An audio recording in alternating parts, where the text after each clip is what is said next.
Buenas tardes. Vamos a comenzar esta nueva lección de metafísica. Eh, Les recuerdo que tenemos el día domingo la fecha de entrega del segundo ensayo. Tienen que enviármelo por correo electrónico a mi dirección de Gmail. Si me lo mandan a la dirección UC me va a llegar igual, pero a ustedes les va a llegar la notificación de que no me ha llegado a una cuenta antigua que ya no existe, entonces va a ser un lío. Entonces prefiero que me lo envíen directamente a a la cuenta de Gmail en archivo Word. Esto responde que continuemos tratando sobre los temas de metafísica del tiempo que estábamos discutiendo en las últimas sesiones. Y ustedes recordarán que el tema que estábamos considerando la sesión pasada tiene que ver con el problema que a veces se denomina el problema de los verificadores o truth makers, ¿cierto? Recuerden ustedes que estoy traduciendo truth maker por verificador, ¿no? Y truth making por verificación. Y, o que algunos autores han denominado el problema de la fundación, o sea, el problema acerca de cómo es que verdades en tiempo pasado están fundadas en algo que hace que esas verdades lo sean. Este problema es un problema que depende de el principio de truth maker o principio de verificación, de acuerdo al cual si una proposición es verdadera, esa verdad, el hecho de que la proposición sea verdadera, debe estar fundado en algo. O sea, tiene que haber alguna entidad del mundo, cualquiera sea su naturaleza, puede ser un objeto, puede ser, sí, un estado de cosas, de cualquier nivel de complejidad, pero tiene que haber algo en el mundo que haga verdadero esa proposición. Y, claro, nuestra intuición, al menos de entrada, de sentido común, es que hay muchas verdades acerca del pasado. Es verdad que, según todo lo que sabemos, hubo dinosaurios, por ejemplo, lo cual ustedes pueden ver, aquí lo formalicé usando la letra D mayúscula para abreviar, es un dinosaurio, ¿verdad? Pero en el pasado ha existido al menos un X tal que quizás es un dinosaurio. Y así con muchísimas otras verdades que nos parece que están suficientemente bien justificadas.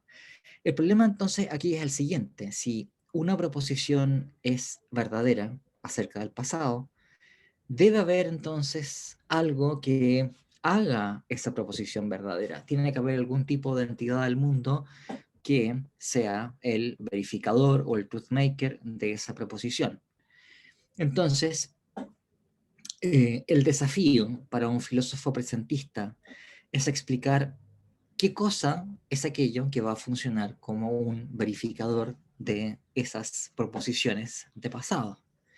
¿Qué es lo que hace que esas proposiciones ahora sean verdaderas? Cuando en la ontología presentista los hechos, eventos o acontecimientos pasados no existen, ¿no?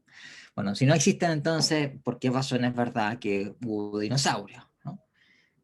Por supuesto, en un tiempo pasado fue el caso que había dinosaurios, o hay dinosaurios, pero ya no, digamos, en el presente no hay dinosaurios, y por tanto, el desafío aquí es entregar algún tipo de verificador o de truth maker de esa proposición, y así como cualquier proposición en tiempo pasado. Bueno, entonces, lo que estábamos conversando la sesión pasada era primero fijarnos en algunas alternativas que han sido propuestas. Yo voy a estar conversando sobre 4 alternativas que han sido propuestas para enfrentar este problema. Una alternativa es antirrealista, de la cual conversamos. Otra alternativa es sostener que los hechos presentes más las leyes naturales son suficientes para fundar todas las verdades pasadas. Otra alternativa es apelar a tiempos, se llaman tiempos ersatz, y ya le explicaré por qué, pero básicamente la idea de quienes han propuesto esta alternativa es pensar en los tiempos como si fuesen mundos posibles. Y así como en metafísica modal los mundos posibles se presentan como un tipo de construcción abstracta que representa cómo podrían ser las cosas, los tiempos pasados, y lo mismo vale para los tiempos futuros, en esta concepción se presentan como una suerte de representación abstracta de cómo eran las cosas o cómo serán las cosas. Y la última alternativa que vamos a estar conversando es lo que se conoce como lucrecianismo. Esto es la tesis de que el presente instancia ciertas propiedades que son suficientes para generar todos los verificadores de verdades pasadas. Estuvimos conversando la última lección acerca de la alternativa antirrealista, o sea, la alternativa de acuerdo a la cual los hechos pasados eh, solamente existen en la medida en que tenemos en el presente evidencia de su ocurrencia, de su acaecimiento. Son las trazas o evidencias existentes en el presente aquellas que determinan la validad del pasado. Por tanto, la idea sería que los enunciados en tiempo pasado, al decir de los antirrealistas, tienen condiciones de aseverabilidad que están conectadas a factores epistémicos, al hecho de que ahora tengamos nosotros evidencia para lo que está siendo anunciado en esas proposiciones. No tienen condiciones de verdad realistas, por decirlo así, no son hechos independientes del pasado los que hacen verdaderos esos enunciados, sino que son estados epistémicos que tengamos nosotros en el presente, de acuerdo a la evidencia que nos resulte ahora patente. Y bueno, esa alternativa antirrealista, ustedes recordarán, entonces trae consigo asumir una serie de consecuencias que son las que se siguen usualmente para cualquier forma de antirrealismo. Supone rechazar el principio de tercio excluso para los enunciados de tiempos pasados, supone asumir de que hay ciertas áreas del pasado que están indeterminadas, por ejemplo, ontológicamente, en la medida en que la evidencia que tengamos en el presente no sea suficiente para, por decirlo así, entregarnos un veredicto unánime o unívoco acerca de lo que ha sucedido en el pasado. Hay posibilidades de cambios retrospectivos sobre el pasado, en la medida en que la evidencia que tengamos en el presente puede tener variaciones, y también incluso pueden darse el caso de pasados contradictorios, si es que tenemos comunidades epistémicas, o sea, quiero decir, comunidades de investigadores que están compartiendo evidencia, que están recabando, pero que son paralelas entre sí, que por tanto podrían eventualmente contar con distinto tipo de evidencia que haga que una comunidad, por ejemplo, piense que en el pasado fue el caso que P, y la otra piense racionalmente, de acuerdo a la evidencia que posee, que en el pasado fue el caso que no P. ¿Bien? Bueno, una concepción antirrealista es una manera de ajustar esta cuestión. Ahora, insisto, noten ustedes que esto supone ciertos costes, supone asumir ciertas consecuencias que pueden ser contraintuitivas, eh, pero claro, si uno quiere mantener el presentismo y al mismo tiempo hay que ofrecer verificadores de proposiciones en tiempo pasado, hay que buscar alguna alternativa. Y esta es ciertamente una alternativa, que es sostener que el pasado existe solamente en nuestros estados epistémicos. Y lo último que estábamos conversando la última sesión tiene que ver con una alternativa que puede parecer de entrada parecida a la anterior, pero que no es antirrealista. No es una posición en donde la realidad del pasado está constituida por nuestros estados epistémicos. Ahora, uno bien podría pensar que lo que está indicándose aquí sería una razón para que uno pudiera estar justificado en creer que las cosas en el pasado han sido de cierta manera, pero de por sí esta alternativa es una alternativa que no está haciendo mención a estados epistémicos, a la evidencia que tenga algún sujeto, a lo que ese sujeto crea o no crea racionalmente acerca de lo que sucedió en el pasado. La idea sería la siguiente, ¿no? Que el estado total de cosas en el presente, o sea, en el presente se dan ciertas cosas, ¿no es cierto? Hay cierta totalidad de objetos existentes, hay una totalidad también de propiedades y evaluaciones que están instanciando esos objetos existentes en el presente. Podríamos tomar el conjunto o la suma de todos estos estados de cosas, no importa que estén muy distantes entre sí en el espacio, podríamos tomar esa totalidad como un gran hecho, un gran estado total del mundo en el presente. Y la idea sería que ese estado total del mundo en el segmento presente, ¿bien? O sea, en este tiempo considerado como totalidad, más las leyes naturales, determina y es suficiente para ofrecer verificadores de todos los enunciados en tiempo pasado. La cuestión aquí es que si uno supone que las leyes son deterministas, las leyes naturales que están especificando cómo es que debe evolucionar un sistema en el tiempo, dadas sus propiedades físicas, entonces, si hay un presentado un segmento en el presente, se sigue de acuerdo a esas leyes, si son leyes deterministas, que solamente por eso decir, hay una configuración, una única configuración de los estados de cosas pasados que es compatible con el estado de cosas presentes. Y lo mismo sucede para el futuro. Cuando estamos en presencia de leyes deterministas, como ustedes saben, las leyes naturales deterministas por sí mismas no son capaces de diferenciar entre el futuro y el pasado, ¿de acuerdo? O sea, son idénticas, funcionan de la misma manera si uno las hace andar del pasado hacia el futuro o si uno las hace andar del futuro hacia el pasado, ¿no? Por eso es que hay una discusión, por ejemplo, que es ya bastante antigua, acerca de si la dirección del tiempo estaría determinada por la entropía, ¿de acuerdo? Porque, en fin, el principio de entropía, de que los sistemas en fin, cuando tenemos sistemas físicos en donde hay una enorme cantidad de partículas que se están moviendo de manera aleatoria, la idea es que el sistema completo evoluciona a aquellos estados que es más probable que lleguen a poseer. Eso es lo que denuncia el principio de entropía. Y la idea entonces es que, bueno, ahí tendríamos nosotros una simetría que hace que uno pueda, por decirlo así, derivar la dirección del tiempo, ¿no?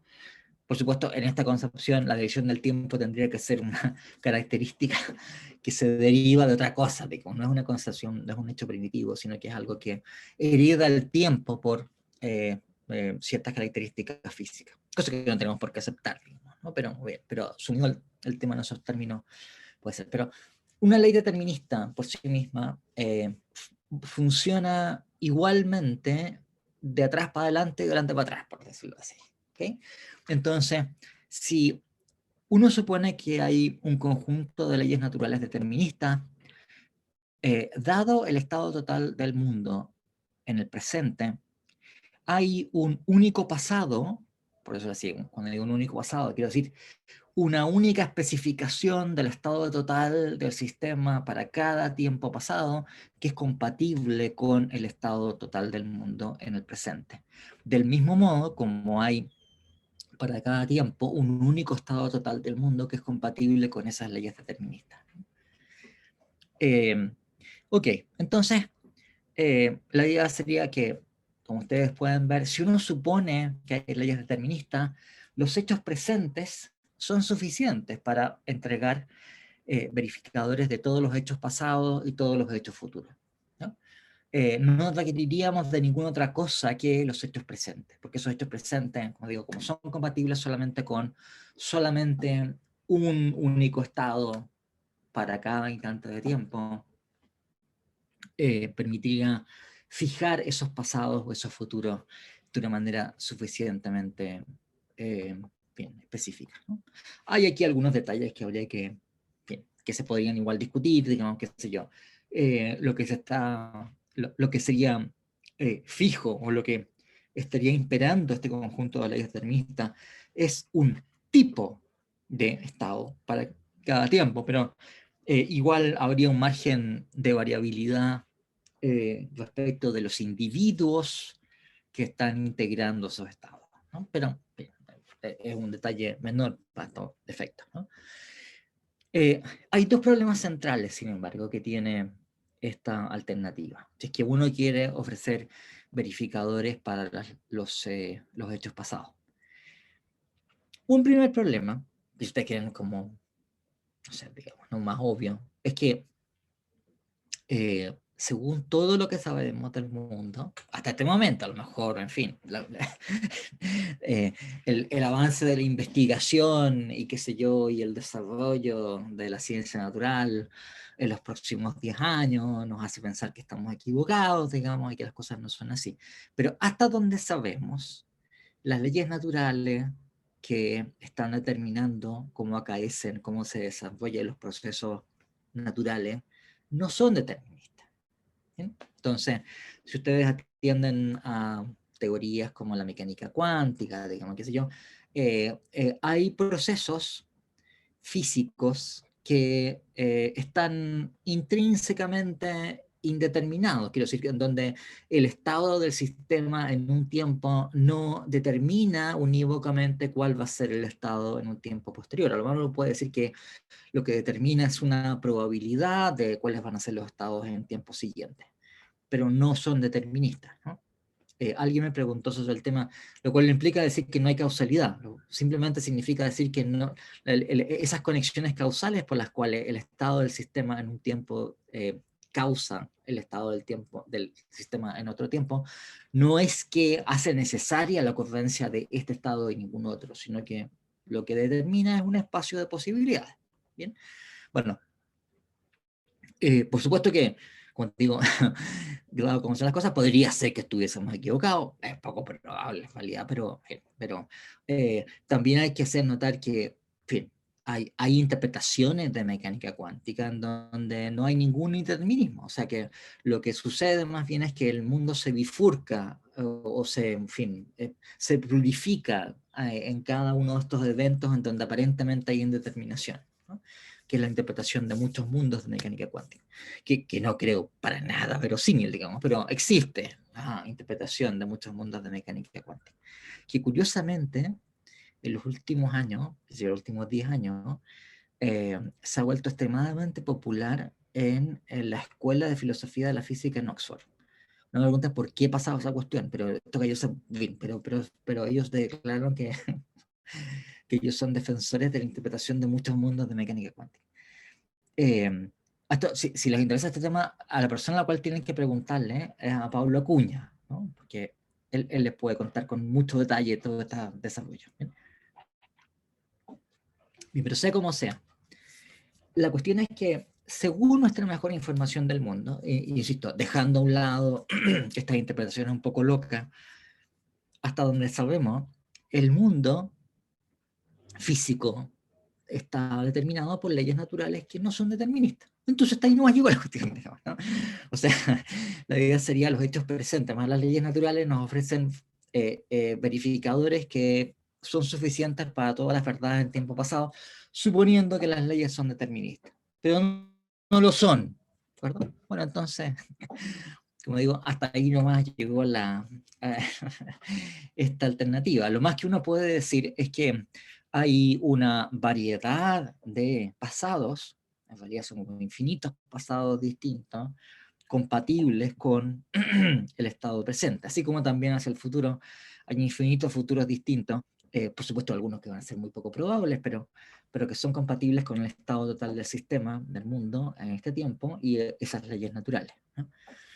Si ustedes quieren, lo que resultaría aquí sería algo así como una suerte de concepción de futuros ramificados y pasados ramificados, ¿de acuerdo? O sea, algo así como, en fin, tenemos un montón de pasados ramificados, alternativos, digamos, y en los cuales no hay ningún motivo para decidir uno respecto del otro, de acuerdo al estado presente del sistema, y lo mismo sucede respecto para el futuro, ¿no?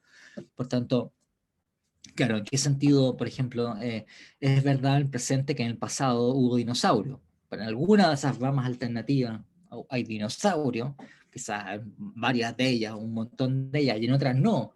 Y ahí nomás, digamos, eso es lo que podemos decir. Entonces, esta es una alternativa que, como ustedes pueden ver, dado esta característica de lo que sabemos de las leyes naturales, como digo, especialmente mecánica cuántica, cuando se trata de relatividad especial y general, eso no sucede, son esas teorías perfectamente deterministas, ¿no? Pero con mecánica cuántica, que es la teoría más precisa que tenemos en este momento. O sea que, en cuanto a precisión empírica, en capacidad predictiva, es muy lejos la mejor teoría que tenemos, aunque no se entienda bien qué es lo que está pasando ahí, pero es la mejor práctica.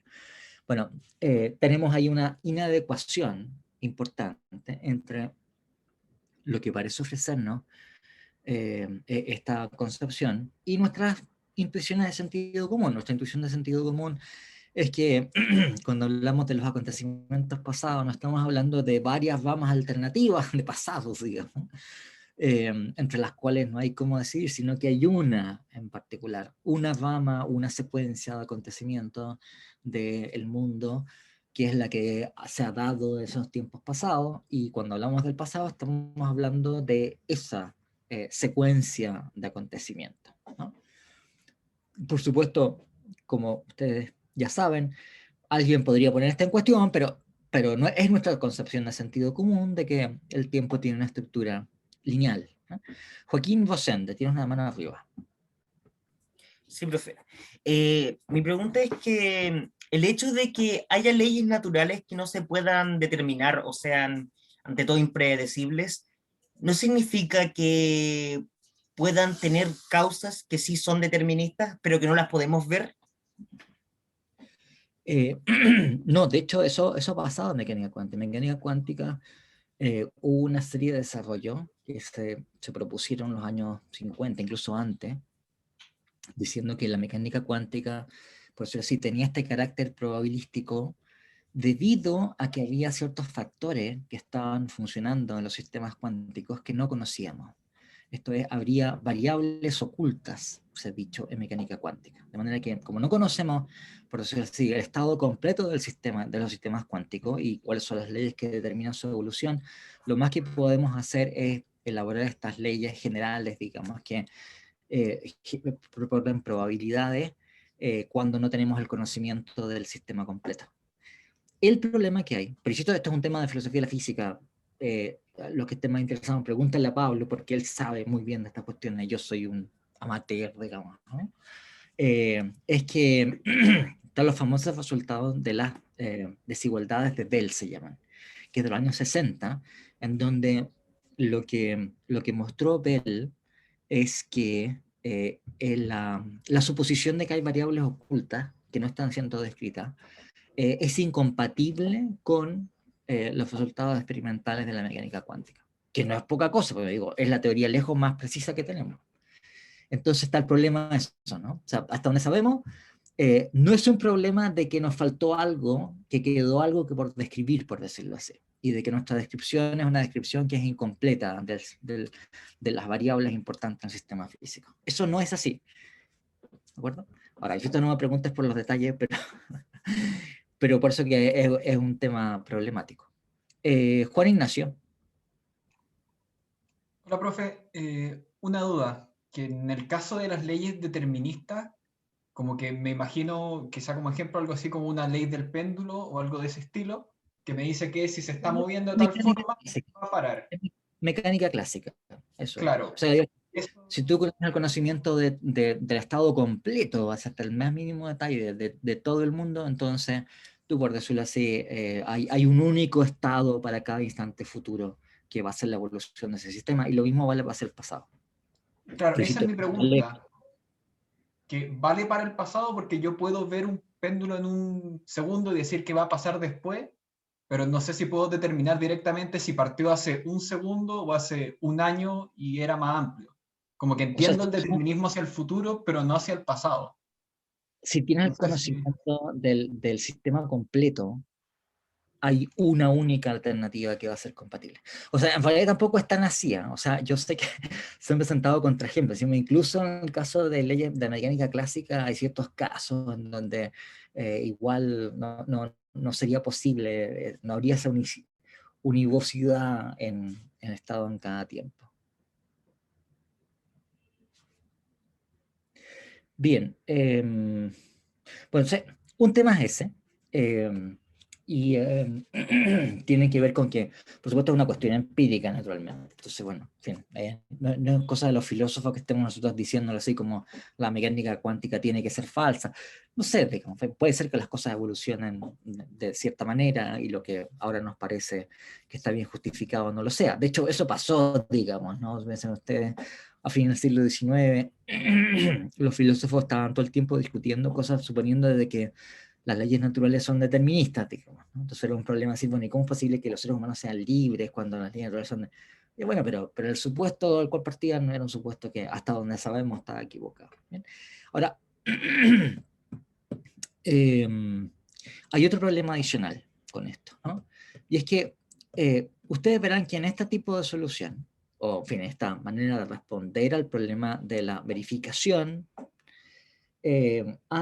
se ha hecho apelación a las leyes naturales, ¿no?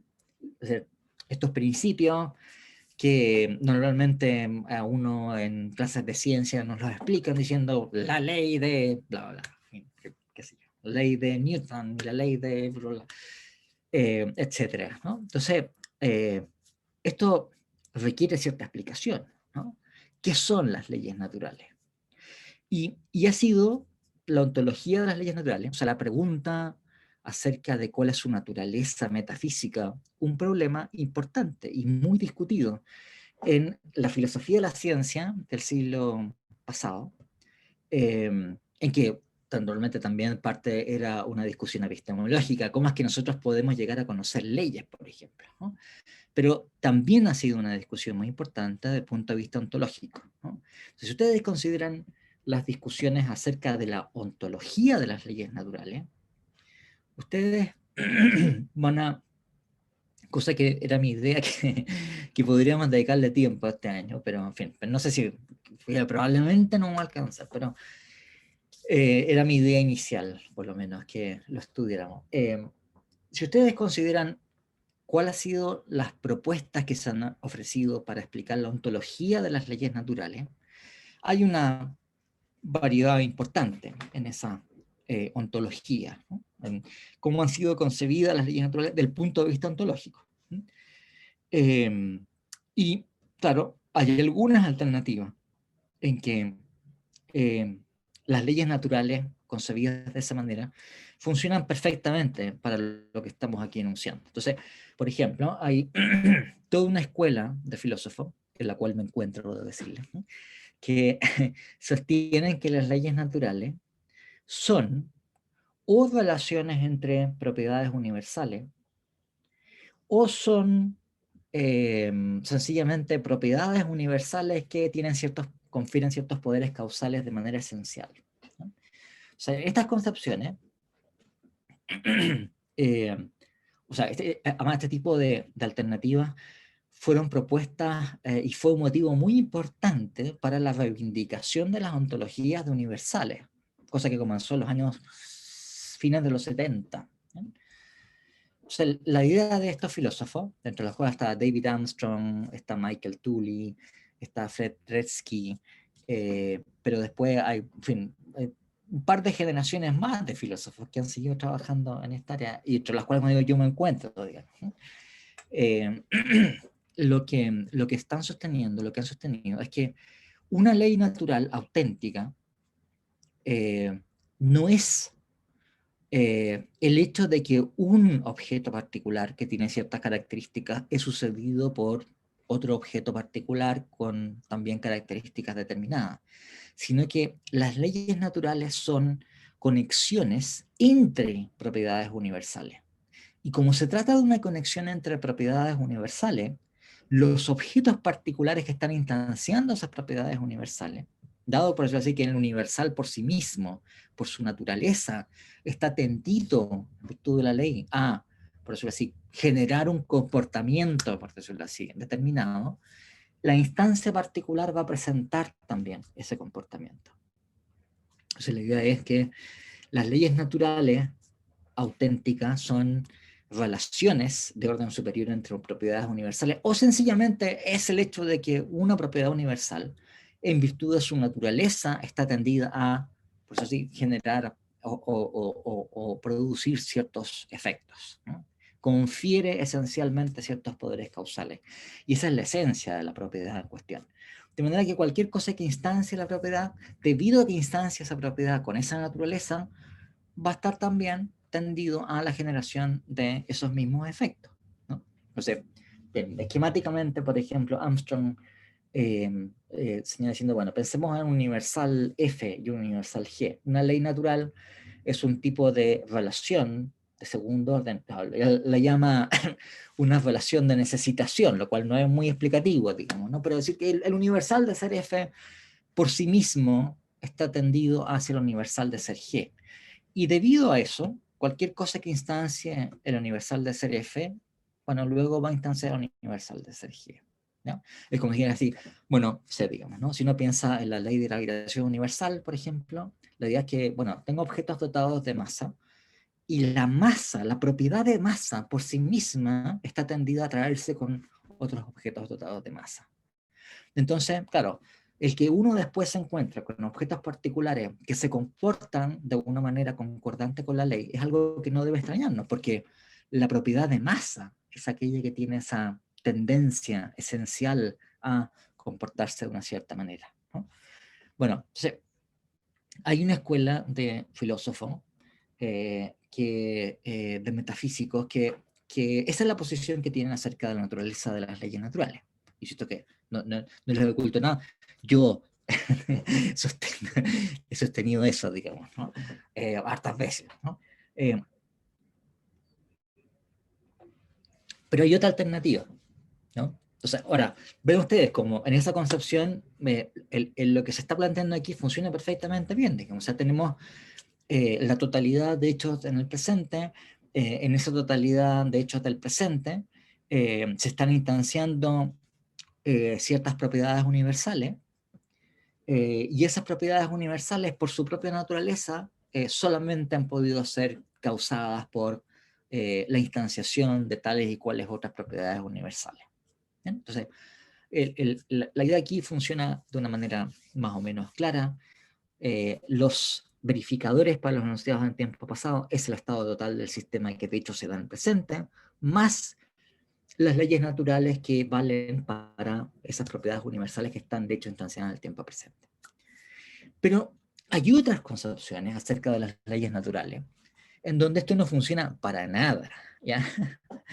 O sea, la gran alternativa a estas teorías de las leyes naturales, en donde las leyes naturales son propiedades universales o son relaciones entre propiedades universales, es una alternativa que es heredera o es una continuación de la tradición filosófica inaugurada por David Hume. Ustedes recordarán del libro de Gavet que han leído cosas sobre causalidad, por ejemplo. Entonces Hume es el gran iniciador de una perspectiva en donde las relaciones causales no son hechos básicos del mundo, sino que son cosas que están fundadas o que se derivan de el que existan regularidades de eventos, ¿ya? Y la regularidad de eventos, o sea, el que un tipo de evento sea sucedido regularmente por eventos de otro tipo, no está fundada en nada, digamos, simplemente se da que tales cosas se suceden de hecho por otras. No es que haya ciertas tendencias intrínsecas en la naturaleza de las cosas que hacen que cuando se produce un evento de cierto tipo, se va a seguir de otro. La regularidad es todo lo que hay. La regularidad que de hecho se da en un mundo, las regularidades que de hecho se dan en un mundo, es aquello que luego funda el que existan conexiones causales entre los eventos de ese mundo, ¿no? Ven ustedes que la perspectiva que se tiene en esta concepción en donde las leyes naturales son regularidades es completamente distinta de la anterior, en donde el hecho de que existan regularidades de eventos es una cosa que se encuentra fundada en algo que ontológicamente es prioritario, que son la naturaleza de las propiedades universales. En esta segunda alternativa no hay tal cosa. El mundo está configurado de la forma en que está, es una sucesión, por decirlo así, un gigantesco mosaico de hechos locales, en donde en un instante de tiempo y en una región del espacio se instancia tal o cual propiedad, y esto por sí mismo no determina, no hace necesario, ni siquiera hace más probable que en otras regiones del mundo, por eso sí, en otros instantes de tiempo y en otra región del espacio, debe instanciarse tal o cual otra propiedad. Cuando contemplamos el mosaico completo del mundo, en donde pues está constituido por todos estos pequeños pedacitos, digamos, ¿no? Que van a ser infinitesimalmente pequeños, ¿no? Toda esta distribución de propiedades, ¿no es cierto?, en el espacio y en el tiempo, nosotros podemos, por decirlo así, contemplar esto como un todo y decir, ah, mira, en este mundo, mira tú qué casualidad. De hecho, siempre que hay un F, después hay un G. Siempre que tengamos objetos dotados de masa, se atraen entre sí. Ah, mira tú. Bien. Pero no es porque, ¿cierto? No, no es que haya algo que determine que eso te va a ser así. No, no, no, no. Se da, ¿de acuerdo? Y hay otros mundos posibles donde las cosas son muy distintas. No hay nada que obligue, determine o haga necesario que las cosas deban ser de una cierta manera más bien que de otra. La causalidad, entonces, es regularidad a una cosa que se deriva de regularidad de eventos. ¿Y qué son las leyes naturales? Son esas regularidades. ¿Ya? Entonces, es una tradición que tiene su origen en Hume, que ha sido muy influyente en los 2 siglos posteriores, ¿no? Y hasta el día de hoy, digamos, es una concepción que hay muchos filósofos que suscriben a esa idea, digamos, que piensan básicamente que las leyes naturales son simplemente regularidades. Por ejemplo, David Lewis, el mismo tipo de los mundos posibles, sostenía que las leyes naturales son, decía él, aquellas generalizaciones de lo que sucede de hecho en un mundo que consiguen el mejor balance de poder deductivo y simplicidad. ¿Ya? Es como, ahora, la idea sería la siguiente, ¿no? Como que esta idea es como, por decir, la idea que los defensores de la concepción de las leyes naturales como regularidad hasta el día de hoy siguen como asumiendo como la más razonable, ¿bien? Desde su perspectiva. Entonces, es como, tomemos una descripción completa del mundo, ¿ya? Así, desde el punto de vista del ojo de Dios, hacemos una descripción perfecta de cada pequeño hecho que acaece en el mundo, ¿ya? Tenemos entonces una enorme, por decirlo así, descripción. Por supuesto, en fin, no habría libros que contuvieran tantos, pero en fin, pero no importa. Supongamos que está dada esa descripción en una lengua de ángeles, etc. Bien, con todas las idealizaciones que ustedes quieran. Entonces, lo que se hace después es que una vez que tomamos esto, vamos a axiomatizar esta gran descripción. O sea, vamos a buscar cómo podemos comprimirla en una base más pequeña de oraciones que sean por sí mismas suficientes para derivar lógicamente todas las restantes. ¿Ya?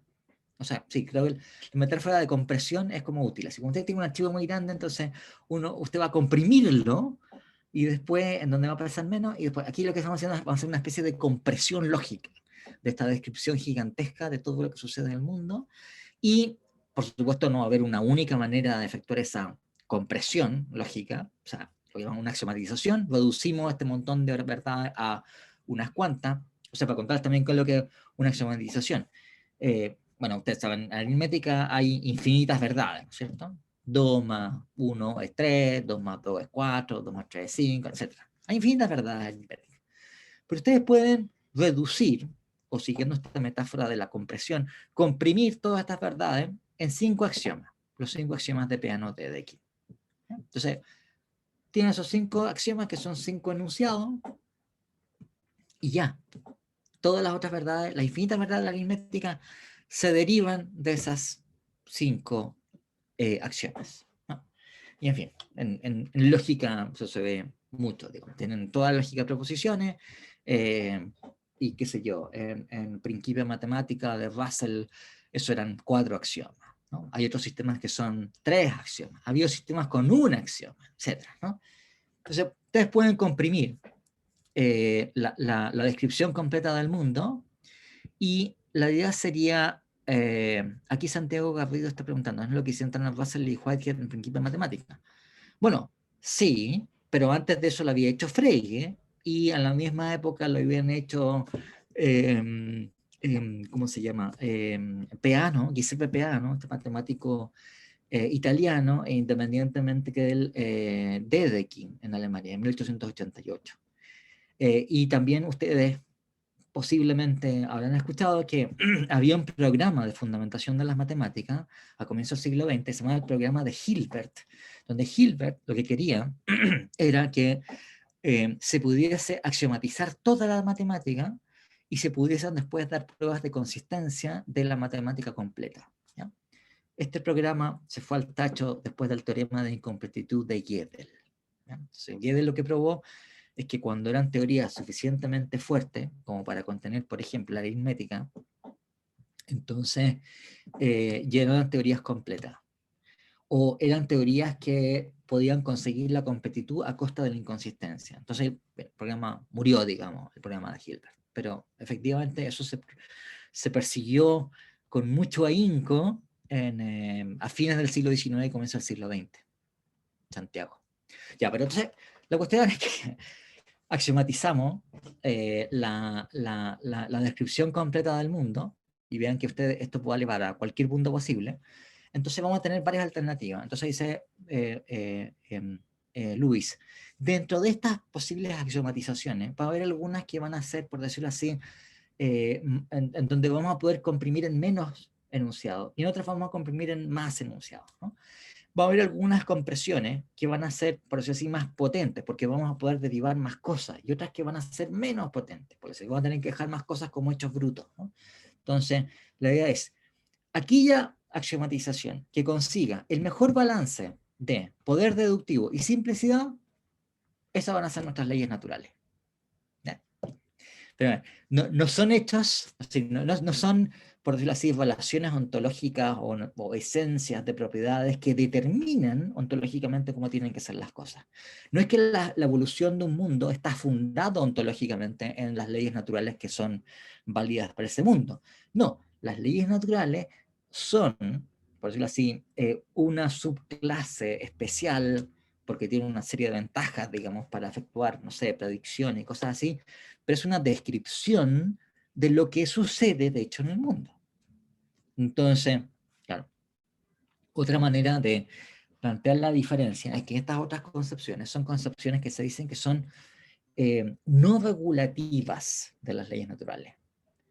Las leyes naturales no están en estas concepciones regulando o determinando cómo deben evolucionar los sistemas, cómo deben producirse las interacciones físicas.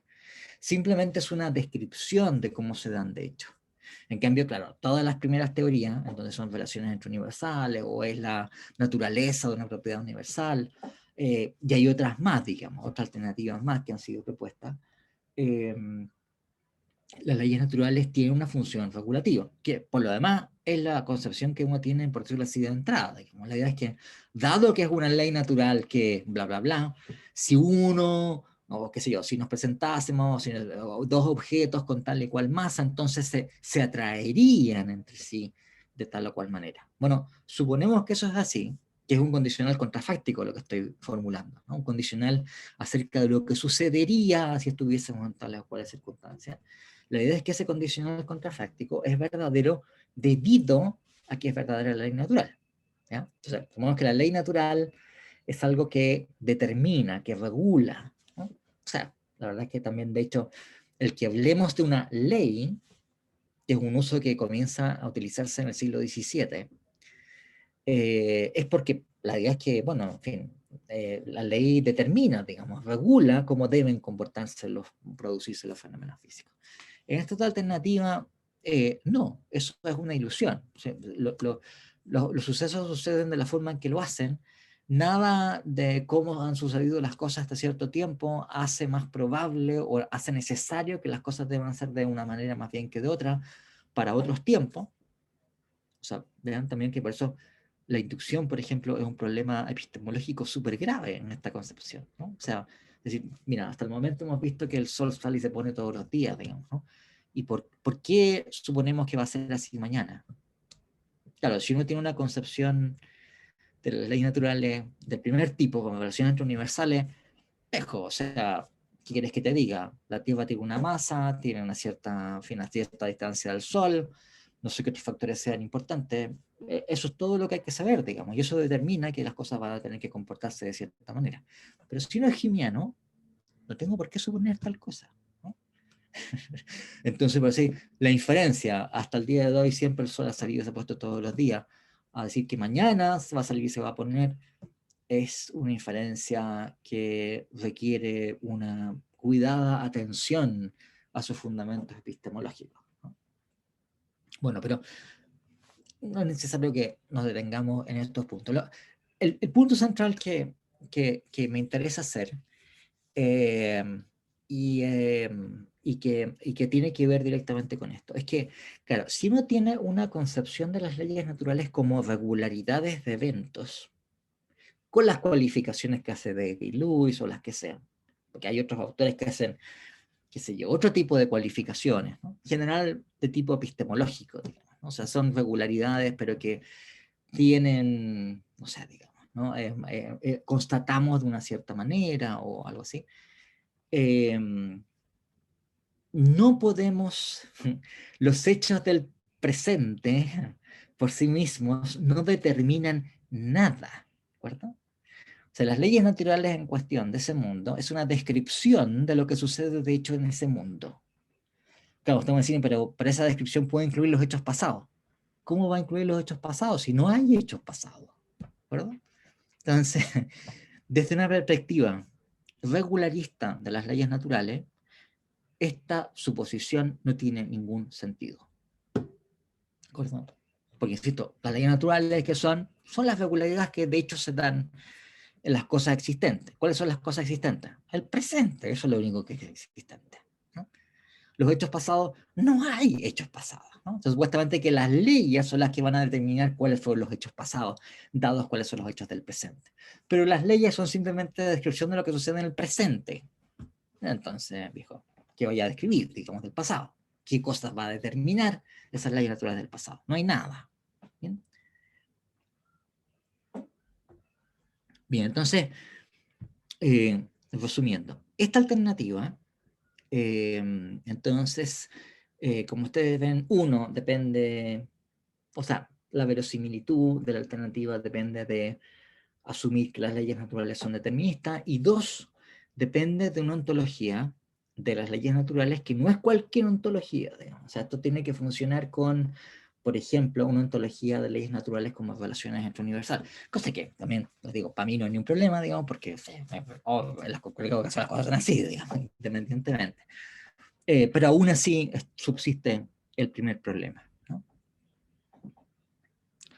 Ok, entonces, no sé si tienen alguna pregunta en particular sobre esto.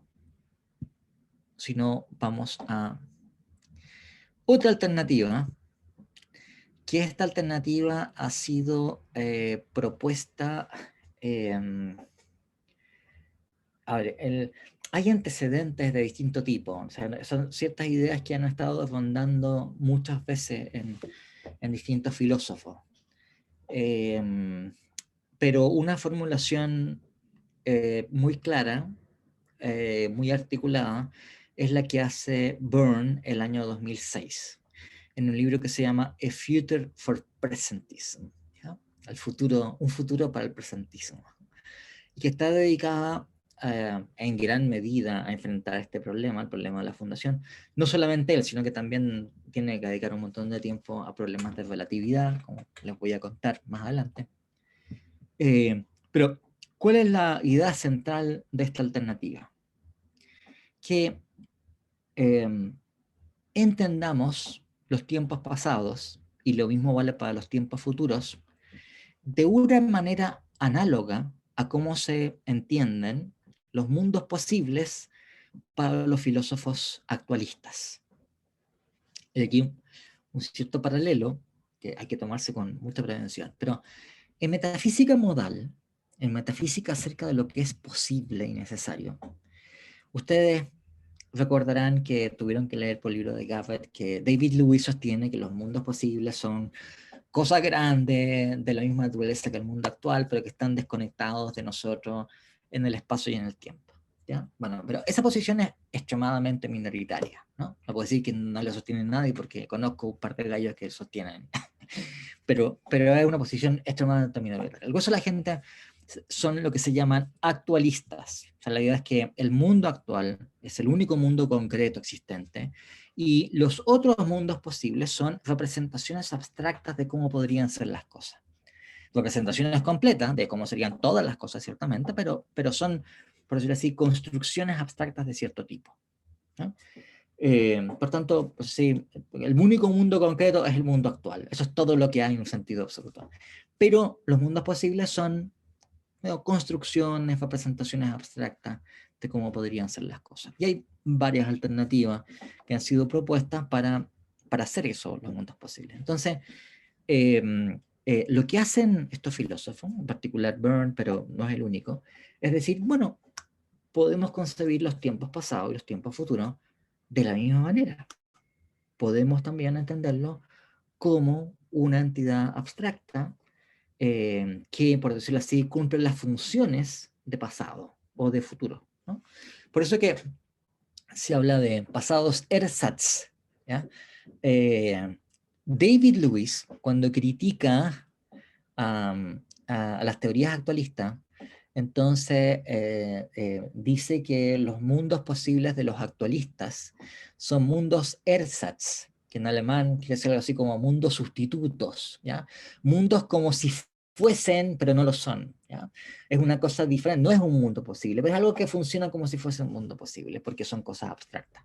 Bueno, la idea aquí es que lo que se ofrecen como tiempos pasados no es que sean como el presente, digamos, porque, en fin, no existen así, pero son algo, una construcción que funciona como si fuese un tiempo pasado y que para todos los efectos nos ofrecen, qué sé yo, verificadores de los enunciados en tiempo pasado, lo mismo para los tiempos futuros, y podemos, por decirlo así, tratar acerca de ellos como si fuese el pasado, ¿no?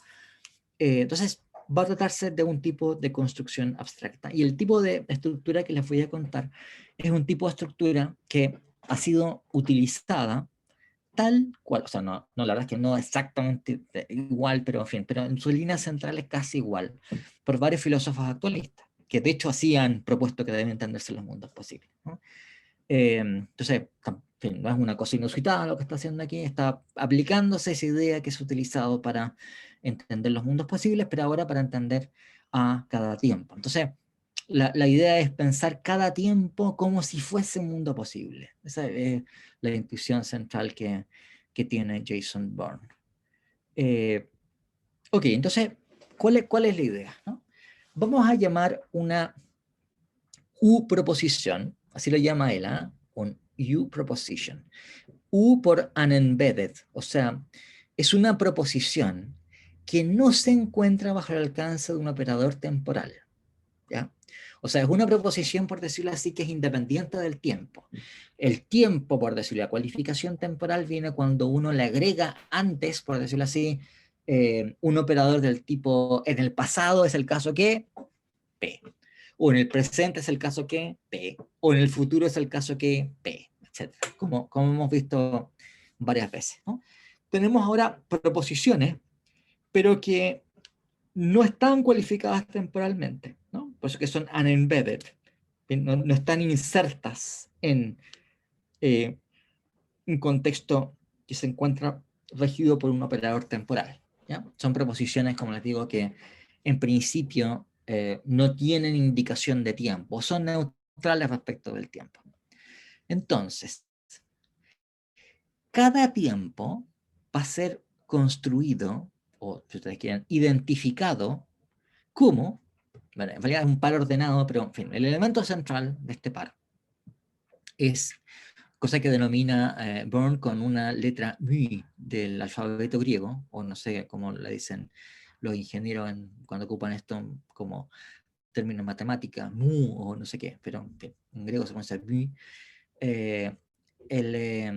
Un conjunto designado con esta letra griega μ de U proposiciones que sea máximamente consistente, y al mismo tiempo le vamos a agregar un índice, que es un número real, que va a ser indicativo de su lugar dentro de la serie, ¿ya? Esto es siguiendo esta suposición, que es la suposición estándar, de que la serie temporal, los instantes de tiempo están ordenados entre sí de una manera isomórfica a la ordenación que tienen los números reales, ¿ya? Bien, ¿qué es lo que es un conjunto máximamente consistente de proposiciones? En este caso de U proposiciones. Bueno, es terminología lógica, pero la idea es la siguiente. Un conjunto de proposiciones se dice máximamente consistente, ¿sí? Para cada proposición, hay que suponer que están dadas todas las proposiciones, ¿no? Infinitas proposiciones. Por cada proposición, de la totalidad de las infinitas proposiciones, el conjunto va a contener o bien la proposición o bien su negación. Y así con cada una de ellas. Entonces, va a ser un conjunto, naturalmente, con infinitos elementos, pero que por su construcción, debido a que para cada par tiene uno de los elementos del par, o bien Q, o bien no Q, o bien R, o bien no R, etc. Así para cada uno de las infinitas proposiciones, es un conjunto que, como les digo, por construcción, es carente de contradicción. ¿Por qué? Porque no hay ninguna proposición tal que la proposición y su negación sean elementos del conjunto, ¿ya? Ahora, ¿en qué medida esto es una representación de un tiempo pasado? Porque la idea es que cuando pensamos en un tiempo pasado, pensamos en lo que sería el caso si la totalidad de las proposiciones que conforman el conjunto fuesen verdaderas, ¿ya? Entonces, claro, no tenemos el pasado, por eso esa totalidad, esos hechos o acontecimientos ya no existen, pero por decirlo así, lo que tenemos es esta descripción máximamente específica, porque, a ver, es máximamente específica en relación a la totalidad de cosas que pueden ser enunciadas eh, por las proposiciones, ¿no? Y son, en fin, infinitas proposiciones. Entonces, es una especificación máximamente detallada de cómo serían las cosas si esas proposiciones fuesen verdaderas. Por eso es que este mismo recurso ha sido utilizado para tratar de especificar los mundos posibles. Los mundos posibles también han sido propuestos por algunos filósofos como conjuntos máximamente consistentes de proposiciones, ¿sí? Bueno, entonces, cada tiempo, por decirlo así, está especificado con el máximo detalle respecto de lo que sucedería, lo que sucede o no sucede en ese tiempo, debido a que en ese tiempo serían verdaderas todas las proposiciones que conforman ese conjunto, ¿ya? Cada tiempo, entonces, va a ser identificado con un par ordenado que va a estar integrado por este conjunto máximamente consistente de proposiciones, y después un número real que funciona como un índice, por decirlo así, que indica como el orden del, del tiempo en relación a otro, ¿no? La serie temporal completa es especificada por poner como esta estructura que tenemos aquí, que tiene esos tres elementos, donde T con negrita, es el conjunto de todos los tiempos, entendido de la forma en que lo hemos indicado. T sub A, lo que aparece aquí, es que es un elemento, por decirlo así, destacado dentro de este conjunto, que es el tiempo presente, ¿ya? Ahora, claro, por supuesto el tiempo presente es el único tiempo existente, los únicos hechos o acontecimientos que existen concretamente, pero claro, hay una descripción que es correcta, y la idea sería, mira, de todas las descripciones que vienen dadas, toda esta totalidad de infinitos conjuntos máximamente consistentes de proposiciones, hay uno, solamente uno, que tiene, de hecho, por relación a lo que sucede, lo que existe realmente, que es el presente, que tiene solamente proposiciones verdaderas y ninguna falsa. Y ese es el tiempo presente, ¿ya? Entonces, hay un elemento destacado que es el tiempo presente. Y luego, esto de aquí que podemos leerlo como la relación de ser anterior a. Daría lo mismo que fuese posterior a, pero bien. Que es la relación que ordena entre sí los tiempos. ¿ya? Los tiempos entre sí están conectados por esta relación de ser anterior a. Entonces, bueno, ya solo les decía que el tiempo presente, el tiempo es un tiempo que dentro de esta estructura abstracta es la única conjunto máximamente consistente de preposiciones que contiene solamente preposiciones verdaderas, ¿no? Todos los otros deben tener al menos una preposición falsa, cual por supuesto va a ir variando, pero deben tener al menos alguna falsa. Bien, entonces, ¿cómo funciona esto? Mira, en el tiempo presente, como digo que es lo único que existe, es verdadero que en el pasado fue el caso que Q. Sí, solo sí. Y ven ustedes aquí cómo se entregan entonces verificadores para estas preposiciones, ¿no? Uno, Q pertenece a al menos un conjunto máximamente consistente de preposiciones, bien, más el índice, esto es un tiempo dentro de esta estructura abstracta. Tal que este tiempo pertenece al conjunto de todos los tiempos y, crucialmente, es anterior a el tiempo presente. Está ordenado de manera que está en esta relación de anterioridad respecto al tiempo presente.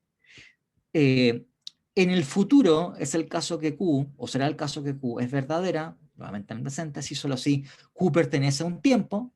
Aquí cuando decimos pertenece es que es el conectivo conjuntista, digamos, porque piensen ustedes que los tiempos son aquí conjuntos de preposiciones, tal que ese conjunto pertenece a T, que es el conjunto de todos los tiempos, y es posterior, o si ustedes quieren, el tiempo presente es anterior a este tiempo. Y en eso consiste, eso es lo que hace verdadero un enunciado en tiempo futuro y un enunciado en tiempo pasado. Estamos más o menos en la hora, pero les voy a enunciar simplemente dos problemas centrales que tiene esta teoría. Problema 1. Bueno, ustedes tienen conjuntos máximamente consistentes que contienen todo tipo de cosas, ¿de acuerdo? O sea, no es que se forman conjuntos máximamente consistentes solamente para que sean exactamente aquellos que describen las cosas que de hecho sucedieron en el pasado. Ustedes van a tener, no sé, conjuntos máximamente consistentes que van a incluir, no sé, ¿no? Los orcos nos invaden, escapemos, tenemos que hacer la alianza con los elfos del bosque para que nos defiendan. Tenemos que acudir a Mitrantir, el gran mago que vendrá con ayuda de las águilas, en fin, etcétera, ¿no? O sea, piensen que son todos los conjuntos, ¿cachai? No discriminan, ¿cachai? Tenemos conjuntos donde, no sé, digamos, y entonces el Führer, después de haber derrotado a los aliados y haber conquistado la ciudad de Washington, bueno, pero está pronunciado como en alemán, ¿cachai? Instaló el Cuarto Reich con capital en Kentucky, y etcétera. También, ¿cachai? O sea, todos los conjuntos. Entonces, el asunto es, viejo, ¿cómo discrimináis entre aquellos conjuntos máximamente consistentes de proposiciones que describen cómo fueron las cosas y de otras que describen, no sé, digamos, la guerra intergaláctica de cualquier cosa? ¿No? Ese es un primer punto. Y segundo punto es, bueno, que muchas de estas preposiciones son preposiciones que deberían versar acerca de individuos.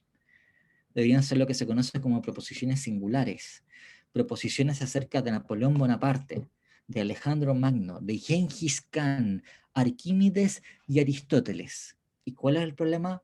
Que no existen, viejo. No hay tales. No existe Gengis Khan. Ya, vamos a tener que quedar aquí. Bueno, espero que salgan muy bien sus ensayos. Profesor, Los... una pregunta para mi ensayo. Joaquín, quería O hacer una sea, pregunta. sí, es del ensayo. ¿Se la puedo preguntar después de...? Si quieres, mándame un correo. Es que igual es como más rápido hablarlo, pero... Ya, bueno, entonces voy a dejar de grabar aquí. Les pido al resto de la gente, bueno, que los que se quieran quedar se queden nomás, pero vamos a terminar la clase aquí entonces. Hasta luego, profesor.